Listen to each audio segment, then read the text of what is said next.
Shalom sahabat-sahabatku pencinta berita kebenaran dimanapun Anda berada. Salam damai sejahtera dari Tuhan Yesus Kristus menyertai kita sekalian. Pada video ini, akan saya jelaskan mengenai 10 hukum Taurat beserta maknanya. 10 hukum Taurat disampaikan Allah kepada bangsa Israel melalui perantara Nabi Musa di Gunung Sinai. Perjanjian tersebut berisi tindakan penyelamatan yang dilakukan Tuhan agar bangsa Israel dituntut untuk menaatinya. 10 hukum Taurat ini disebut juga sebagai 10 perintah Allah. 10 firman Allah atau dasatita. Nabi Musa menuliskan perintah Taurat dalam 2 loh batu.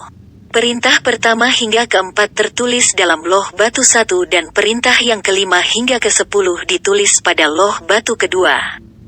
10 perintah Taurat ini terdapat dalam 2 kitab perjanjian lama, yaitu pada kitab Keluaran pasal 20 ayat 2 sampai dengan ayat 17 dan kitab Ulangan pasal 5 ayat 6 sampai dengan ayat 21. Makna dari hukum Taurat itu sendiri adalah kasih. Artinya, jika seseorang mengasihi Allah dan sesama ia telah menggenapi hukum Taurat. Berikut penjelasan lengkap tentang 10 hukum Taurat beserta maknanya. Akan tetapi, sebelum saya membahas inti dari video ini, alangkah baiknya dukung channel ini dengan cara like, komen, subscribe, dan share ke media sosial agar bersama kita mengetahui tentang berita kebenaran. 10 hukum Taurat beserta maknanya. 10 perintah atau 10 hukum dalam kitab suci memang tidak ada bandingnya. Suatu pengajaran hukum yang sedemikian anggun, komprehensif, melimitasi sekaligus memberi kebebasan pada orang yang melakukannya. 10 hukum diawali dengan firman Allah, "Hai Israel, Akulah Tuhan Allahmu, yang membawamu keluar dari tanah Mesir, tempatmu diperbudak selama ratusan tahun. Sekarang, dengarlah hukum-hukum yang kuberikan padamu." Introduksi yang sangat jelas bagi umat yang Allah bebaskan dari belenggu dan kutukan dosa selama 430 tahun. Tuhan seperti tak mengingat akan janjinya pada Abraham, Ishak, dan Yakub, dengan tidak mengulurkan tangannya untuk menolong mereka. Namun sesungguhnya tidak. Saat Tuhan bungkam, pasti ada makna di dalamnya. Karena Tuhan yang kekal dan yang hidup itu tak meninggalkan umatnya terus berada di dalam kesulitan. Yusuf pernah menjadi perdana menteri di Mesir, kerajaan terbesar di masa itu. Akan tetapi, ketika Fir'aun yang tak mengenal orang dari segi kemanusiaan tidak membiarkan bangsa Israel berkembang dan bahagia. Fir'aun khawatir Israel akan mendominasi dan akan menjadi ancaman bagi mereka. Itulah fakta saat Fir'aun mulai merasa iri, takut, dan muncullah penganiayaan, penindasan, diskriminasi dan merampas hak asasi bangsa Israel waktu itu. Perlakuan yang keterlaluan pada bangsa Israel memang perlu ada hukum yang menjamin atas hak asasi manusia. Itulah sebabnya, 10 hukum ini Tuhan berikan setelah bangsa Israel diperbudak selama 430 tahun oleh Fir'aun yang menganggap dirinya mendapat mandat dewa yang tertinggi. Punya hak mutlak atas hidup atau matinya orang lain.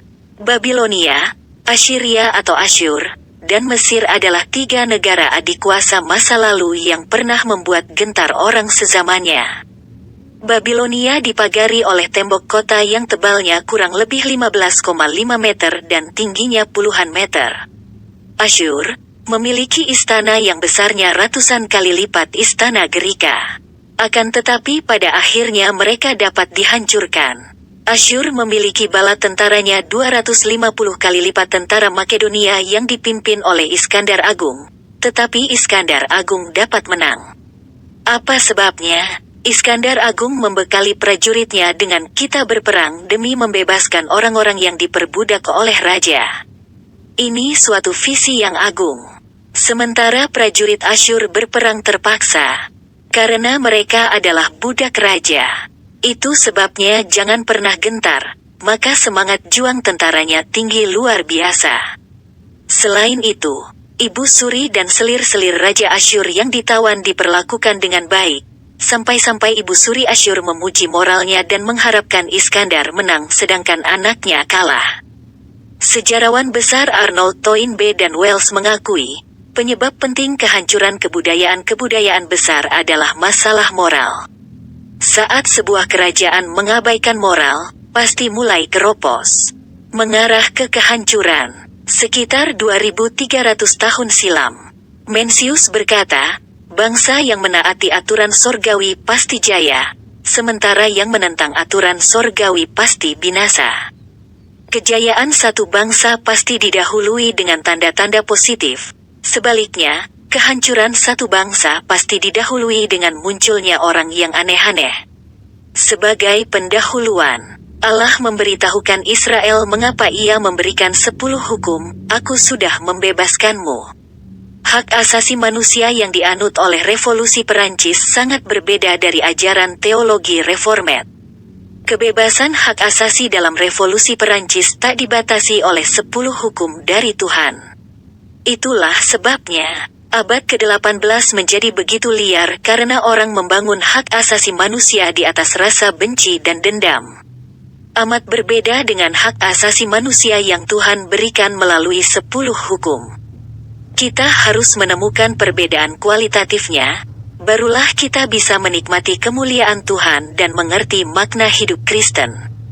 10 hukum tidak diberikan Tuhan sebelum bangsa Israel diperbudak di Mesir, bukan diberikan pada Abraham, Ishak, Yakub, maupun Yusuf yang sempat menduduki jabatan tertinggi di Mesir.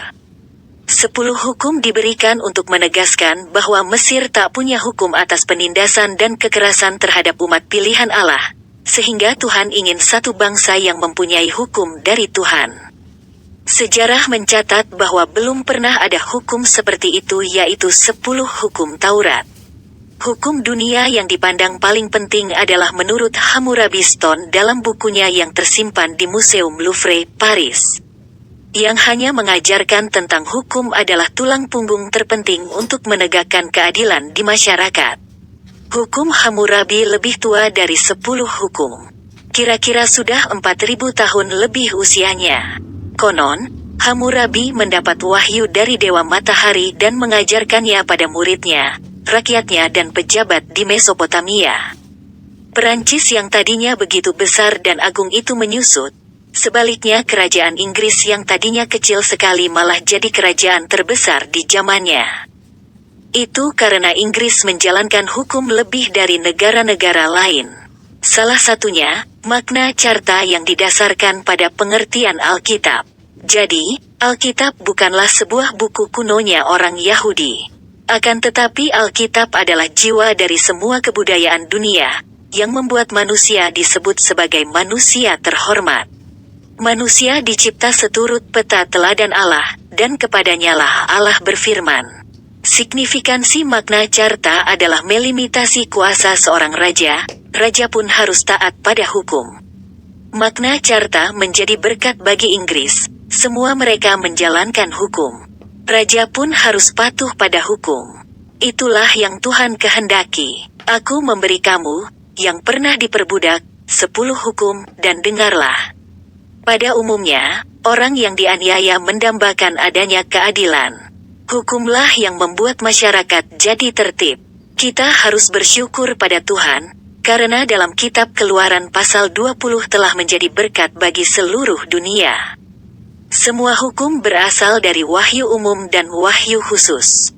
Wahyu umum mencakup semua orang termasuk yang tak mengenal Tuhan bahwa masyarakat memerlukan hukum. Maka di zaman Konfusius, 2600 tahun lalu, terdapat pengajaran hukum, pengajaran moral, tatanan administrasi, politik, dan ekonomi. Filsafat dunia begitu terkenal. Dari sejak sebelum Sokrates sampai sesudahnya, kita segera melihat bahwa poros filsafat dan hukum dunia sangat berbeda dari 10 hukum Taurat. Berikut bunyi 10 hukum Taurat beserta maknanya. 1. Akulah Tuhan Allahmu, jangan ada padamu Allah lain di hadapanku. Terbaca dalam kitab Keluaran pasal 20 ayat 3. Tulisan Allah di sini menggunakan huruf kecil, artinya Allah yang palsu. Dalam konteks saat ini, Tuhan Allah tidak menghendaki kita untuk memuja atau menyembah Allah lain, termasuk menjadikan pekerjaan, uang, hubungan, kesenangan, dan hal lain yang melebihi kesukaan kita terhadap Tuhan, termasuk percaya pada kuasa lain seperti benda-benda gaib atau kekuatan mistis atau mengandalkan kekuatan lain selain kuasa Tuhan sendiri. Karena kita sudah memiliki satu Allah, yaitu Bapa yang ada di sorga. Dialah satu-satunya Allah yang patut kita sembah dan muliakan. Dia Allah yang hidup yang membawa kita pada pembebasan. 2. Jangan membuat bagimu patung yang menyerupai apapun yang ada di langit, di bumi dan di dalam bumi. Terbaca dalam kitab Keluaran pasal 20 ayat 4. Pada zaman dahulu, banyak kekuatan mistis yang masih dipercayai oleh masyarakat. Hal ini juga berlaku hingga sekarang. Penyembahan patung merupakan perbuatan menyimpang, tidak dikehendaki oleh Tuhan Allah. Perintah ini ada karena waktu itu bangsa Israel membuat dan menyembah berhala, patung atau objek tertentu. Dalam perintah ini kita dilarang untuk menyembah objek yang menjadikan itu sebagai pengganti Allah. Objek tersebut dapat berupa patung, gambar, pohon atau benda gaib lainnya. Kita diajak untuk tetap setia kepada Tuhan dan meminta kepadanya jika kita perlu bantuan sesuatu. Bukan malah ingin yang instan dan pergi ke dukun atau orang pintar. 3. Jangan menyebut nama Tuhan Allahmu dengan sembarangan. Terbaca dalam kitab Keluaran pasal 20 ayat 7. Makna dari perintah ketiga ini adalah kita harus selalu menghormati Tuhan. Kita harus selalu menjaga kekudusan nama Tuhan. Seringkali kita bersumpah dengan membawa nama Tuhan di dalamnya. Dengan hal yang tidak kita sadari ini sebenarnya kita sudah menyebut nama Tuhan tidak pada tempatnya. Hendaknya kita menyebut nama Tuhan dalam doa bukan sebagai hal yang menguntungkan atau mendukung kepentingan pribadi, tapi utamakanlah untuk memuliakan nama Tuhan. 4. Ingatlah dan kuduskanlah hari Sabat. Terbaca dalam kitab Keluaran pasal 20 ayat 8. Apa yang dimaksud dengan hari Sabat? Pada prinsip penciptaan, hari Sabat merupakan hari ke-7 setelah 6 hari Tuhan menciptakan bumi dan segala isinya. Di hari itulah waktu bagi Tuhan beristirahat. Dalam kehidupan kita setiap harinya sudah ada 6 hari untuk kita bekerja dan melakukan aktivitas. Namun, di hari ke-7 Tuhan berharap bahwa kita sebagai umat Kristen menyediakan waktu yang dikhususkan untuk Tuhan dan beristirahat. Kita dapat pergi beribadah ke gereja, berkumpul bersama keluarga atau mengikuti kegiatan gereja yang menguduskan nama Tuhan. 5. Hormatilah ayahmu dan ibumu. Terbaca dalam kitab Keluaran pasal 20 ayat 12. Pada saat ini, kita sering menemukan ada anak yang sering membohongi bahkan memaki orang tuanya sendiri. Mungkin kita juga terkadang seperti itu tanpa kita sadari. Bahkan, dalam kasus yang lebih parah ada anak yang tega sampai membunuh kedua orang tuanya karena tidak suka. Kita dituntut untuk menghormati sesama manusia. Namun, sesama pertama yang perlu kita hormati adalah kedua orang tua kita. Mengapa demikian? Hal ini karena orang tua kita yang sudah berjasa membesarkan kita hingga saat ini. Mereka juga yang menafkahi kita, sehingga kita dapat hidup dengan layak. Kedua orang tua kita diutus Allah untuk merawat anak-anaknya dan mereka sudah menjalankan apa yang menjadi perintah Allah, dan yang paling penting adalah tanpa kedua orang tua kita, kita tak akan bisa hadir di dunia. 6. Jangan membunuh. Terbaca dalam kitab Keluaran pasal 20 ayat 13. Manusia adalah anak Tuhan yang mulia. Manusia adalah rupa dan gambaran Tuhan Allah sendiri. Meskipun kita sering mendengar ucapan yang kerap kali menyakiti hatimu, tetapi janganlah merencanakan perbuatan jahat kepadanya. Melainkan ampunilah dia, seperti Allah telah mengampuni dosamu terlebih dahulu. Sebagai umat Kristen kita dituntut untuk hidup dalam kasih dengan cara menghargai hidup sesama kita yang lain. Kita tidak boleh merencanakan perbuatan jahat kepada sesama kita. Tidak hanya membunuh secara langsung, tetapi tindakan pembunuhan dengan tidak sengaja atau melakukan tindakan eutanasia atau mempercepat kematian manusia dengan maksud menghilangkan kesakitan yang dideritanya. Hal ini biasanya dilakukan dalam dunia medis. Kemudian aborsi juga termasuk dalam tindakan pembunuhan. 7. Jangan berzina. Terbaca dalam Kitab Keluaran pasal 20 ayat 14. Perbuatan tentang zina ini ditujukan kepada seluruh umat manusia, terutama kepada mereka yang berpacaran dan memiliki keluarga. Hormatilah pasanganmu. Dengan demikian, kamu juga telah menghormati Tuhan, karena pasanganmu itu adalah anak Tuhan yang mulia. Selain sisi hukum, perintah ini juga mengajarkan kita untuk menjaga kekudusan yang diberikan Tuhan kepada setiap umatnya. Selain itu, karena pada dasarnya tubuh kita adalah bait Allah dan wajib dijaga sebaik mungkin. Hal yang bisa kita lakukan adalah untuk menjauhi diri kita dari perbuatan cabul, terutama belum terikat dalam hubungan suami istri. Jangan berzinah dengan orang lain ketika kamu sudah berkeluarga.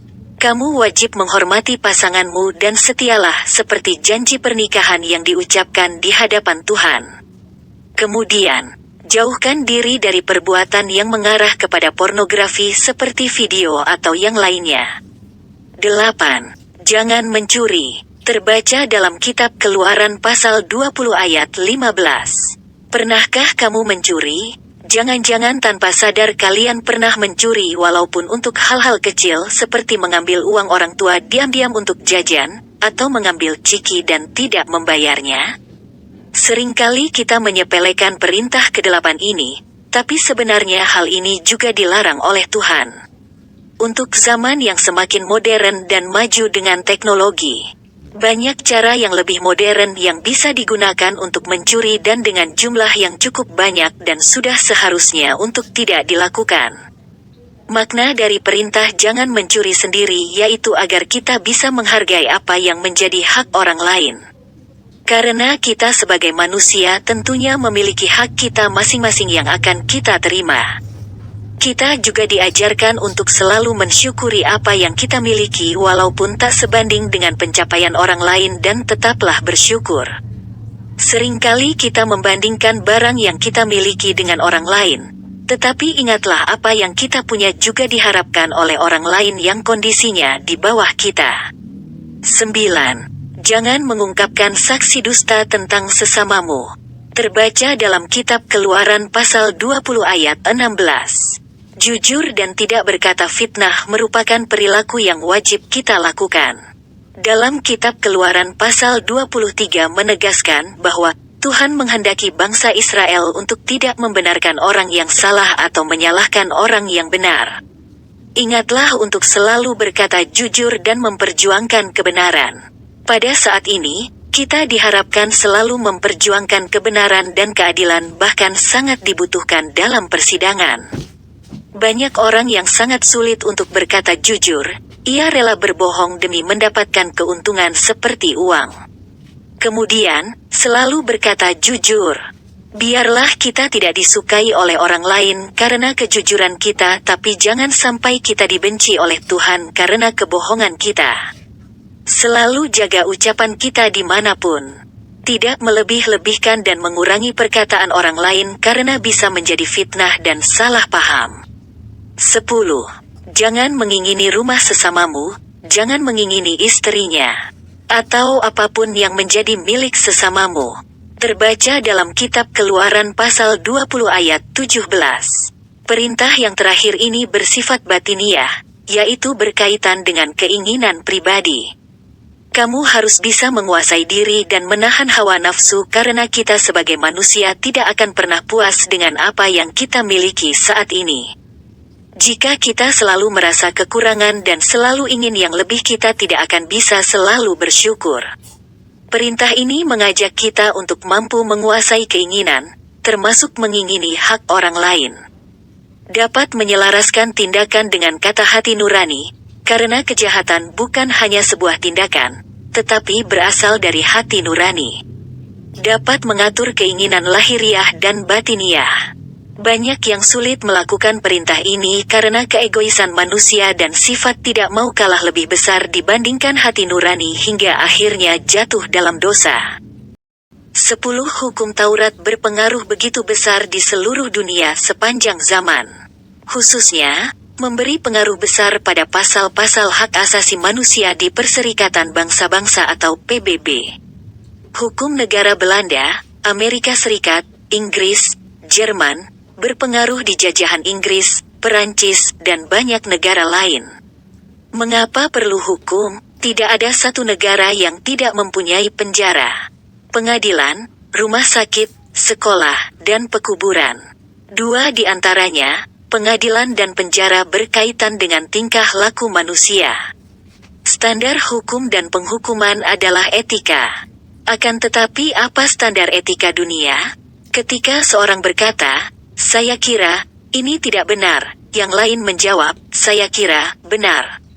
Inilah penilaian subjektif. Dan subjektivisme akan melahirkan relativisme. Karena subjektivitas tiap-tiap orang bisa berbeda dan masing-masing mengklaim dirinya adalah otoritas, maka timbullah relativisme. Jadi, relativisme didasarkan pada subjektivitas, dan subjektivitas didasarkan pada kebebasan pribadi yang sudah jatuh di dalam dosa. Hasilnya, tidak ada hukum suatu negara persis sama dengan hukum di negara lain.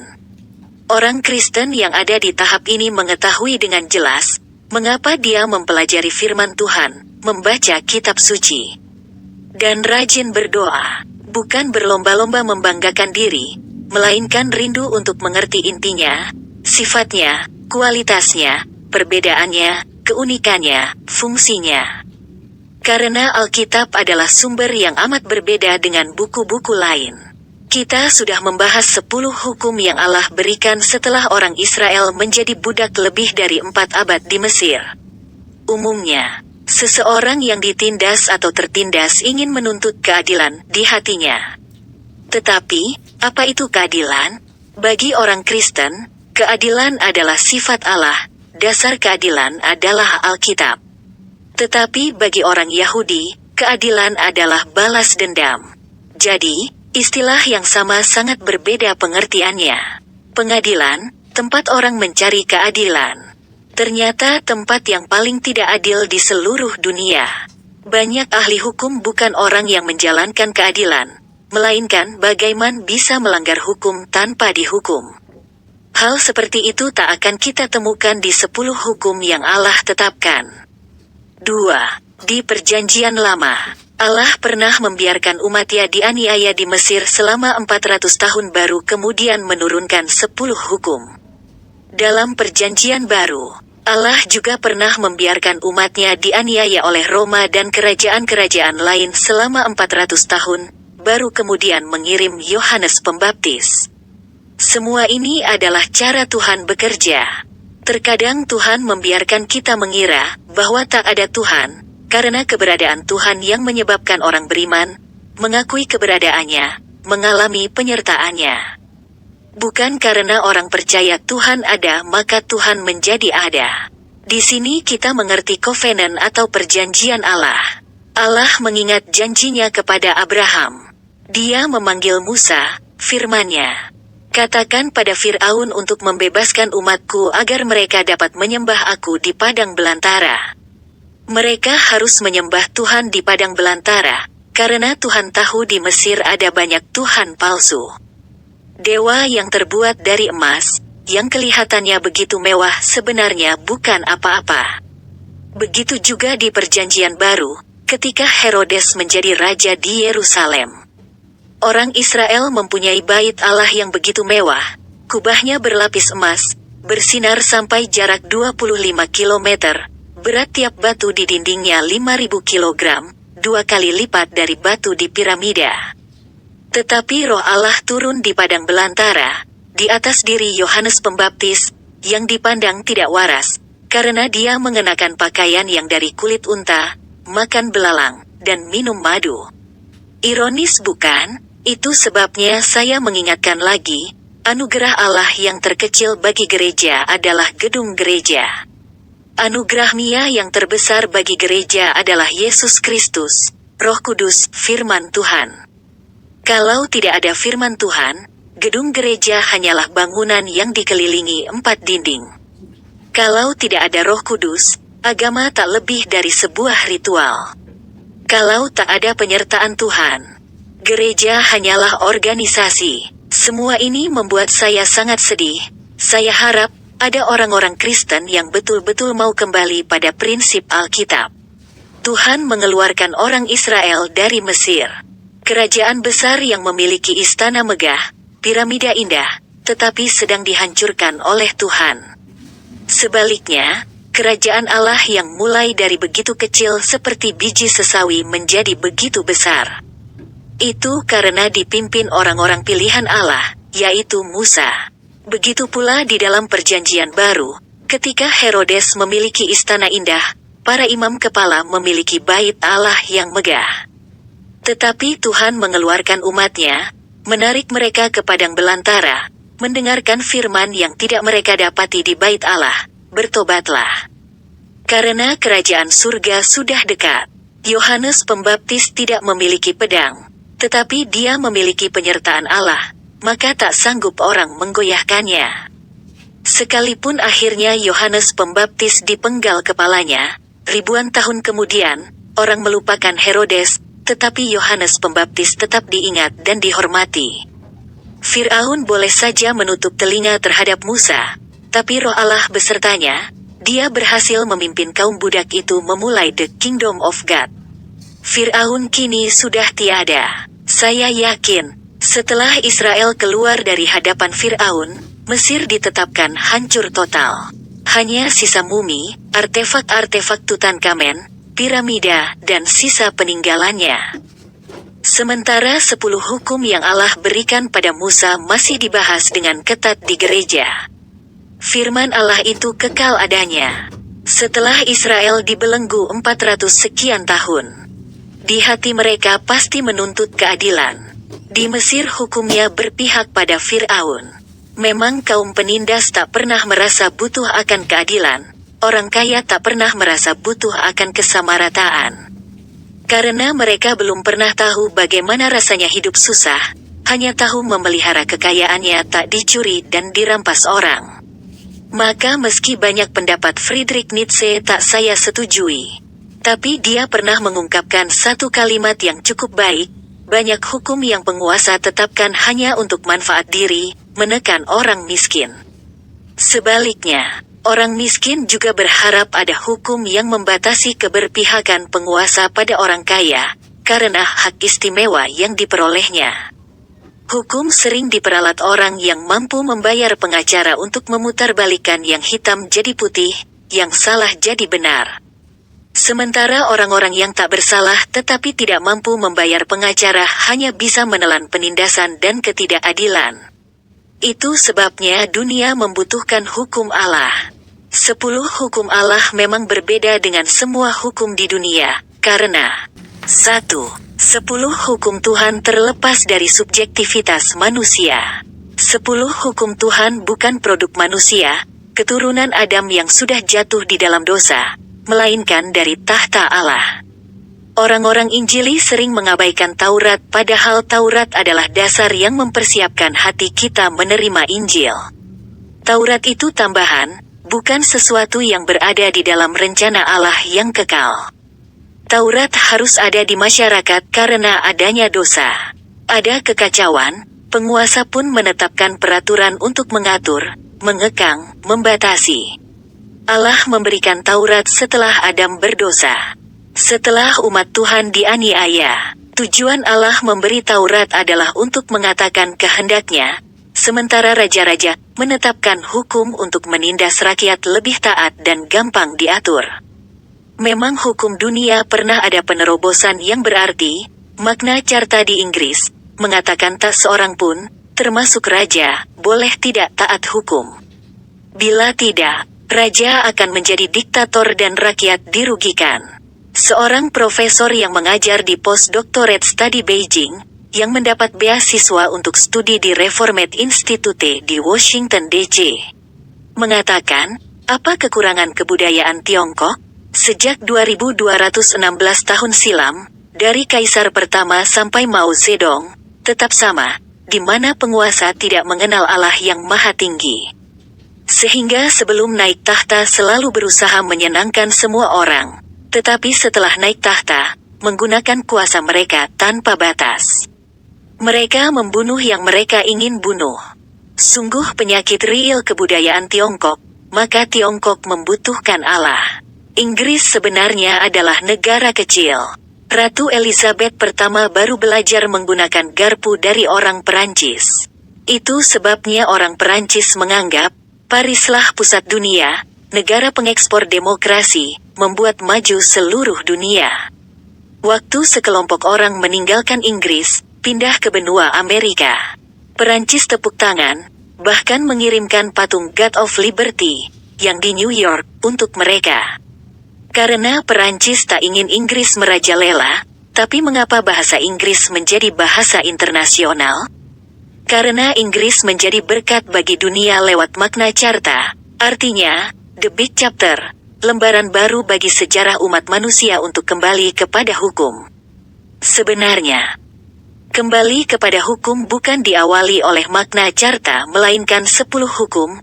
Ketika Raja Israel naik tahta, imamlah yang mengurapinya, artinya raja tak lebih besar dari hamba Tuhan. Inilah yang kitab suci Alkitab tetapkan, yang tak kita temui di dunia, kecuali makna carta yang menerapkan ketetapan kitab suci. Tanpa firman Tuhan, hanya hidup bersandar roti saja. Manusia tak beda dengan binatang. Ketika 10 hukum diturunkan, Musa harus mendaki gunung, berpuasa 40 hari, menanti firman-Nya, petunjuknya, Allah yang suci. Pemilik alam semesta kepada orang berdosa. 10 hukum diturunkan dalam situasi yang sangat menakutkan. Itulah psychological influence yang diadopsi oleh arsitektur pengadilan tinggi di seluruh dunia, bukan horizontal melainkan vertikal. Supreme Court di Washington DC betul-betul mengerti psychological impact ini. Orang harus menaiki anak tangga yang begitu tinggi, di depan pintu masuk. Ada tiang-tiang yang proporsinya jauh lebih tinggi dari bangunan model Gerika pada umumnya. Karena jarak antara manusia di bawah dan Allah di atas menyebabkan rasa takut akan Tuhan. Engkau akan menghadap Tuhan di tempat tertinggi, mempertanggungjawabkan hidupmu. 2. 10 hukum diturunkan dari atas, bukan dibuat di bawah. Hukum di dunia dibuat dari bawah, di mana orang berkuasa memakai hukum untuk menindas yang lemah. Sampai suatu saat, yang lemah tidak tahan, bangkit memberontak, menghukum orang berkuasa. Itulah yang dialami Louis ke-16 dan istrinya, Marie Antoinette, yang cantik, dari kecil di istana Vienna yang mewah. Mereka tinggal di istana Versailles yang dibangun oleh Louis ke-14, kakek Louis ke-16, menggunakan 40% dari penerimaan pajak. Di sana Louis ke-16 membangun Opera House yang berkapasitas 365 tempat duduk, berhiaskan emas untuk istri tercinta. Marie Antoinette tak pernah hidup susah. Hanya tahu mengeruk pajak dari rakyat agar bisa hidup lebih dan lebih mewah. Suatu kali ketika dia minta menaikkan pajak lagi, seorang pejabat mengingatkan, tolong jangan naikkan pajak lagi. Rakyat sudah terlalu miskin, tak punya roti. Jangan katakan itu padaku. Kalau mereka tak punya roti, ya makan saja kue tar, karena di meja makannya selalu tersedia berbagai makanan. Kalau tak ada roti, bisa memilih makanan lain. Saat kalimat itu sampai ke telinga rakyat, mereka membenci dia sampai ke tulang sumsum. Maka, pada tahun 1789, mereka ditangkap dan dipenjarakan. Dan pada tahun 1793, mereka dibawa ke Place of Concorde, yang dijuluki tempai kelahiran demokrasi, di Guillotine. Dan sejak itu, di Perancis tak ada raja, rakyat jadi tuan rumah negaranya. Itulah demokrasi Perancis, waktu raja menetapkan hukum, rakyat sengsara. Giliran rakyat menetapkan hukum, raja mengalami nasib tragis. 10 hukum Allah sama sekali berbeda. Karena Tuhan, pemberi 10 hukum, adalah pencipta langit dan bumi, maka hukum yang Allah berikan menjadi berkat bagi manusia ciptaannya. Sekelompok orang pindah dari Inggris ke Amerika adalah untuk mencari kebebasan agama, untuk bisa menyembah Allah. Hukum pertama di 10 hukum, selain aku, tidak boleh ada Allah lain. Inilah firman Tuhan. Mayflower itu orang-orang Puritan, Reformed yang agamanya benar ditindas oleh mereka yang agamanya salah, maka mereka mencari kebebasan beragama. Tetapi saat orang yang agamanya benar memberi kebebasan beragama pada orang-orang yang tak mau taat pada kebenaran adalah awal dari malapetaka. Itulah yang terjadi di Amerika sekarang. Di sekolah negeri, tidak boleh ada pembacaan kitab suci, berdoa, sesuatu yang bertentangan dengan semangat awal dari orang-orang Puritan, pendiri negara United States. Tuhan memberi 10 hukum bukan jaminan bebas beragama, yang ada di konsep kita, karena firman-Nya, akulah Allah, dan tidak boleh ada ilah lain selain aku. Urutan 10 hukum tak pernah ada di hukum dunia, mengutamakan relasi, tentu bukan relasi yang berbau persekongkolan, melainkan menjalin hubungan. Relasi antara Allah dan manusia harus mendahului relasi antara manusia dengan manusia. Karena seorang yang hanya pandai menjalin relasi dengan sesama, tetapi tidak didasarkan relasinya dengan Allah, maka relasi dengan sesama itu tidak lebih dari topeng, sandiwara, munafik, dan memperalat Allah. Maka 10 hukum Allah menegaskan, 4 hukum pertama adalah fondasi dari 6 hukum berikutnya. Inilah yang tak ada di hukum dunia. Hukum dunia hanya bisa membahas hubungan antar manusia, tetapi tidak mungkin membangun hubungan antar manusia bisa beres tanpa takut akan Tuhan. Akhirnya, para pakar hukum mengakui, orang yang tidak takut Tuhan selalu bersandiwara di hadapan sesamanya. Seorang Barat bertanya kepada saya mengapa orang Cina selalu bisa tersenyum pada siapapun. Maka saya ajarkan satu pepatah Cina kepadanya, engkau mengenal orang, hanya mengenal kulitnya, siapa bisa mengetahui hatinya?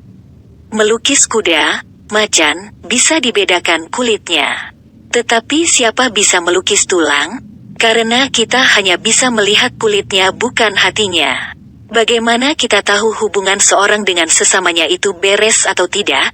Kuncinya hanya satu, takut pada Tuhan. Alkitab mengajar kita untuk berdiri di hadapan Allah. Jerman, Swedia, Switzerland terkenal produk begitu bagus, begitu akurat, karena pengaruh teologi reformed. Pengaruh perkataan Paulus, lakukan segala sesuatu seperti untuk Tuhan, bukan untuk manusia. Di dalam sebuah arloji yang terumit punya 1.800 alat, butuh sekitar 5.000 jam kerja untuk memasangnya. Maka sama-sama arloji, ada yang harganya hanya Rp5.000, ada yang Rp5.000.000, 50 juta, bahkan 1 miliar rupiah. Ada arloji yang sampai 100 tahun tidak perlu dicocokkan. Semua arloji yang paling bagus bukan dibuat di Zurich, Baren, Lausanne, Luzern, Arosa, Interlaken, hanya ada satu yang dibuat di Schaffhausen, selebihnya di Jenewa, Geneve, tempat asal Calvin. Dengan kata lain, teologi reformed bukan satu permainan. Dia membuat manusia mengerti apa itu etika, aku hidup di hadapan Allah, dan ia meminta setiap pikiran, perkataan, dan tindakanku bertanggung jawab di hadapannya. Itulah semangat 10 hukum. Hubungan antara manusia dengan Allah melandasi hubungan antar manusia. Kiranya kita bisa memiliki pengertian 10 hukum Allah yang akurat. 10 hukum adalah prinsip yang Tuhan tetapkan bagi manusia yang Tuhan cipta seturut peta teladannya. Tuhan memberikan 10 hukum agar umatnya mengerti hukum dan hidupnya menjadi takut akan Tuhan. Tuhan memberikan hukum untuk membebaskan umatnya dari perbudakan. Maka di dalam 10 hukum, relasi vertikal dengan Allah harus mendahului relasi horizontal dengan sesama manusia, karena relasi vertikal merupakan dasar dari relasi horizontal. Pemikiran seperti ini tidak ada di dalam hukum dunia manapun. Di sini kita ingin melihat lebih teliti sifat, tujuan, dan motivasi Allah memberikan 10 hukum. 10 hukum sangat penting, karena dia memancarkan keunikan dari etika Kristen, bukan etika tujuan atau etika relasi atau etika tindakan, melainkan etika motivasi. Itu sebabnya Alkitab mengajar kita untuk memelihara hati lebih dari segalanya, karena dari sana terpancarlah seluruh hidup.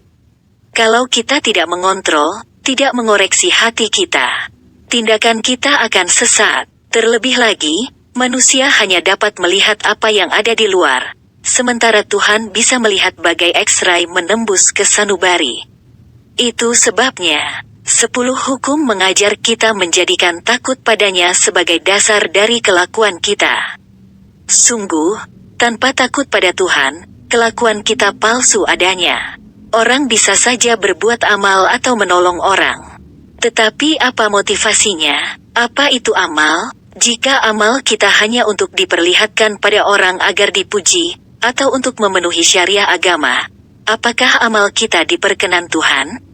Pepatah mengatakan, Sokrates berwajah badut tetapi berjiwa malaikat, karena di zaman Sokrates hidup 2500 tahun silam di Gerika, banyak orang yang menganggap diri pandai lalu menjadi guru untuk memperkaya diri.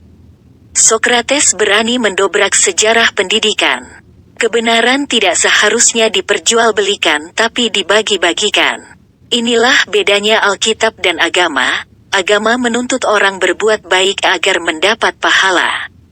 Padahal perbuatan baik yang didasari motivasi mendapat pahala, bukan saja tidak diperkenan Tuhan, malah menimbun murkanya. Karena Tuhan membenci orang yang motivasinya tak benar.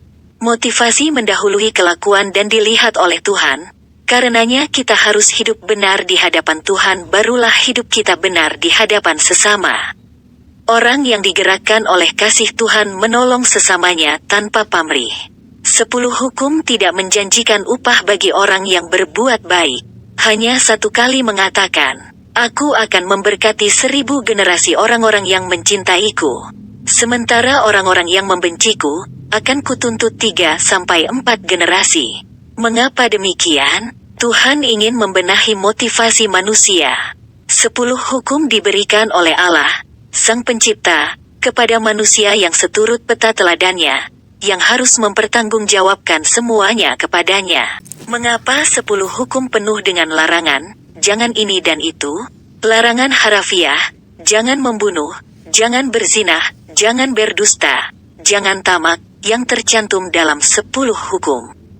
Maka ingatlah kata Tuhan Yesus, kamu harus tahu akan kebenaran, karena kebenaran akan memerdekakan kamu. Terbaca dalam Yohanes pasal 8 ayat 32, yang kemudian dipertegas oleh Yakobus. Hukum yang memerdekakan. Yakobus pasal 1 ayat 25. Di dalam sejarah, ada 2 orang yang mengatakan pernyataan itu. 1. Yesus Kristus. 2. Seneca, yang lahir sezaman dengan Yesus. Penganut filsafat Gerika aliran Stoicism, yang mengajar orang hidup sederhana, bertanggung jawab, berbajik, berbijak, tidak menindas wanita, budak, tawanan perang, berdamai dengan semua orang. Penganut Stoicism sulit menerima Kristus, karena mereka menganggap diri cukup baik dan cukup bijak. Beberapa filsuf aliran Stoicism, 1. Marcus Aurelius, Kaisar Romawi abad kedua. 2. Seneca. 3. Epictetus, budak yang sangat pintar, yang akhirnya menjadi filsuf. Seneca berkata, kebenaran tidak akan membuatmu kaya, tetapi akan memerdekakan kamu. Berbeda dengan perkataan Yesus. Yesus bukan hanya mengatakan, kebenaran membebaskan kamu, tetapi Tuhan Yesus juga menyatakan, Akulah kebenaran. Jikalau Anak Allah memberimu kebebasan, barulah engkau sungguh-sungguh bebas. Saya selalu membandingkan kalimat Konfusius vs Yesus, Lao Tzu vs Yesus, Sokrates vs Yesus, Seneca vs Yesus, Zoroaster vs Yesus, Buddha vs Yesus, semua pendiri agama vs Yesus. Maka saya menemukan apa yang teologi reformat maksudkan perbedaan kualitatif antara respons manusia terhadap wahyu umum dengan wahyu khusus yang langsung dari Allah sendiri. Tujuan Allah memberi 10 hukum adalah membebaskan kita. Mengapa membebaskan kita namun begitu banyak larangan? Kita harus mengerti bahwa kebebasan yang tidak diikat oleh kebenaran bukan kebebasan. Melainkan kebebasan itu adalah liar. Oleh karena itu, maka ikatan kebenaran merupakan keharusan mutlak, absolute necessity. Orang yang dapat menyadari pengertian ini akan bersyukur kepada Tuhan. Sebab hukum yang Tuhan beri sungguh-sungguh akan membebaskan dirinya. Saya menyimak dari filsuf besar Immanuel Kant yang pernah berkata, "Bebas bukanlah aku bisa melakukan apapun yang kuinginkan. Sebaliknya, bebas adalah aku mampu tidak melakukan hal yang tidak kuinginkan." Paulus memaparkan kontradiksi ini di kitab Roma pasal 7 dengan jelas, "Apa yang kuinginkan tidak aku lakukan. Sebaliknya apa yang tidak kuinginkan, malah aku lakukan." Itu disebabkan karena kita sudah jatuh di dalam dosa, tidak kuasa mengendalikan kebebasan kita. Maka firman Tuhan berkata, "Aku memberi Taurat untuk membebaskanmu." Berbeda dengan psikologi masa kini, yang berpandangan, jangan sekali-kali melarang, biarkan saja. Akibatnya, orang tidak mau dikekang oleh hukum dan aturan. Allah sendiri pun tak menggunakan kebebasan semaunya, tak melakukan apapun yang bertentangan dengan atribusi moralnya. Allah begitu rela menundukkan kebebasannya ke bawah pengaturan atribusi moralnya. Allah yang suci bebas melakukan segalanya di dalam kesuciannya. Allah yang adil bebas melakukan segalanya di dalam keadilannya. Allah yang penuh kasih tak melakukan apapun di luar kasihnya. Itu sebabnya Tuhan berhak mengatakan pada manusia, "Inilah perintahku, yaitu kuasailah dirimu, karena aku adalah Allahmu."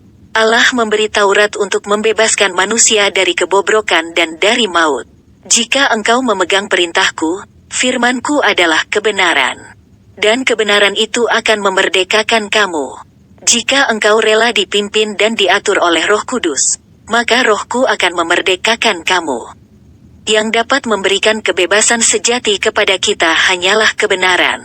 Roh Kudus dan Kristus. Allah memberi kita hukum untuk menjamin kita bebas di dalam kebenaran, bukan bebas mengikuti nafsu diri. Bebas karena ikut aturan kebenaran. Untuk membuat semuanya menjadi sinkron dan indah, Tuhan memberi Taurat supaya engkau sinkron satu dengan yang lain, dan masing-masing bertanggung jawab kepadaku. Inilah kebebasan yang dikontrol oleh kebenaran. Apa fasi Allah memberikan Taurat? Fasi Allah memberikan Taurat adalah kasih. Paulus berkata, kesimpulan Taurat adalah kasih. Jadi, karena aku mengasihi engkau, maka aku memberikan perintah-perintahku dan juga batasan-batasanku. Seorang bertanya pada Yesus, "Tuhan, perintah mana yang paling penting?" Jawabnya, "Kasihilah Tuhan Allahmu dengan segenap hatimu, dan dengan segenap jiwamu, dan dengan segenap akal budimu." Dengan lain kata, cintailah Allah yang esa dengan seantero hidupmu. Dan yang kedua, yang sama dengan itu, kasihilah sesamamu manusia seperti dirimu sendiri. Terbaca dalam kitab Matius pasal 22 ayat 37 sampai dengan ayat 39. Orang Kristen taat pada Tuhan, bukan karena dia sudah berada di ambang kematian, melainkan karena dia ingin hidupnya sesuai dengan kehendak Tuhan. Mengapa kita menghormati orang tua? Karena kasih. Mengapa di 10 hukum tertulis, "Jangan membunuh, jangan berzinah"? Karena mengasihi sesama, maka menghormatinya, memikirkan kebaikannya. Cintailah sesama dengan motivasi kasih yang suci. Jangan pernah ada pikiran jahat dalam pikiran kita terhadap orang lain. Kalau orang tidak menyukaimu, bersalah padamu, doakan dia dan bukan membalasnya dengan perlakuan yang sama. Jangan engkau terjerat tipuan iblis. Saya harus melakukan apapun yang diperkenan Allah, dan saya harus bertanggung jawab atas apapun yang saya lakukan di hadapan Allah. Kita tidak bisa berkata bahwa kita sedang hidup di dalam zaman anugerah, sehingga kita boleh berbuat apa saja sekehendak hati kita. Kita harus meneladani Kristus yang berkata, Anak Manusia datang bukan untuk meniadakan hukum Taurat, melainkan untuk menggenapinya. Memang, kita tidak mungkin bisa secara sempurna menggenapkan hukum Taurat. Untuk itulah Kristus mengganti kita menggenapkan semua tuntutan hukum Taurat, dan pada saat yang sama Roh Kudus memimpin kita masuk ke dalam seluruh kebenaran. Menjalankan perintah Tuhan dan menjadi orang yang diperkenan olehnya. Kiranya mempelajari 10 hukum ini menjadikan kita semakin takut akan Tuhan, semakin mengasihi Dia, dan mengasihi sesama kita. Menjalankan moral yang dibatasi oleh kebenaran Allah. Demikian penjelasan saya tentang 10 hukum Taurat beserta maknanya. Kurang dan lebihnya saya harap dapat dikoreksi dalam kolom komentar. Kiranya Tuhan Yesus Kristus menyempurnakan kita dengan firman-Nya. Amin.